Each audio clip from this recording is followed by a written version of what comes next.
വിഷുവല്ലേ അവളുകൊണ്ട് എവിടെയും പോവാ.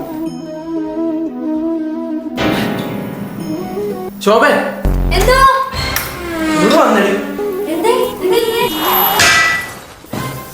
എടി ഏതാണ് ഈ പന്ന്? എന്റെ പൊട്ട കൽപ്പിക്കാൻ നോക്കല്ലേട്ടാ. ശോഭയോട് ചൂടാവണ പന്നിയുടെ മോനെ. ഓഹോ, രണ്ടുപേരും കൂടി എന്നെ ചീത്ത കയറുന്നല്ലേ. കൊണ്ട് നിന്നെ ചാരനല്ലേടി കൈമടിക്കാനും തന്നാനുണ്ടല്ലോ. തന്റെ ബന്ധമല്ലേ ഇത്? എന്റെ ബന്ധുവൊന്നല്ല. ശോഭയെന്ന് വിളിച്ച് കയറുന്നപ്പോ ഞാൻ വിചാരിച്ചു തന്റെ ആരാണ്ട് വളർന്ന്. ഓ, താൻ ഏതാണോ? ഇത്രയും നാളും കൂടെ ജീവിച്ചിട്ട് എന്നെ നിനക്കറിയാൻ പാടില്ലെന്നല്ലേ? ഇത് ഞങ്ങളുടെ കുടുംബ പ്രശ്നം. മിണ്ടാണ്ടി. ഓ, തനിക്കെന്തൊരു വട്ടുണ്ടോ കണ്ടവരുടെ വീട്ടിൽ കയറി ഇറങ്ങാൻ? നിന്നോടാണോ മിണ്ടാണ്ടിരിക്കാൻ പറഞ്ഞ?